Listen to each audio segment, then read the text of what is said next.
Gadījumā precīzi. Miķels Rēdlīgs piespēl gar vārtiem, Dubatvēra ripu. Un tur pret Vārgu Naķis ļoti asi nospēlēja, pēc tam parādīja, kad ir cietis no Vārga. Nu, visticamākais apusējs noraidījums tā arī ir. Naķis vēl plāta rokas, kas tad bija, es neko nedarīju. Daudz Rēdlīgs, ka nevies dot gar vārtiem. Nu, viss epizode beigusies, tur Šturbāks mazliet pagrūstās ar Vārgu. Viss metiens bija uz Dubas vārtiem, ar ko vārtsargs arī tika galā. Bartečko atņem ripu. Naķis, Bartečko un Holts. Labi komandu skaitliskajā mazākumā.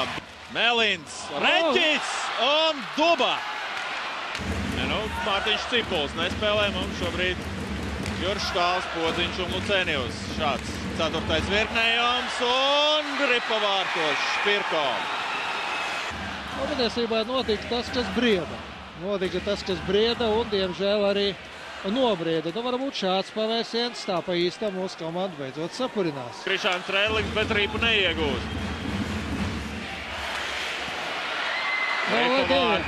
Ripa vārtos. Nedorosts. Skatāmies vēlreiz. Redzam šeit. Nu, nomānīja, vienkārši nomānīja, jā. Divkārtējs pasaules U20 čempions. Spēlē, nemaz neuzbruks Bartečko. Ko mēs pēc šādas spēles varam secināt? Jācer, ka sliktāko spēli šajā sezonā Rīgas Dinamo jau ir nospēlējusi. Tieši tā, varam apsveikt Popradas Lev komandu ar pirmo uzvaru kontinentālajā hokeja līgā.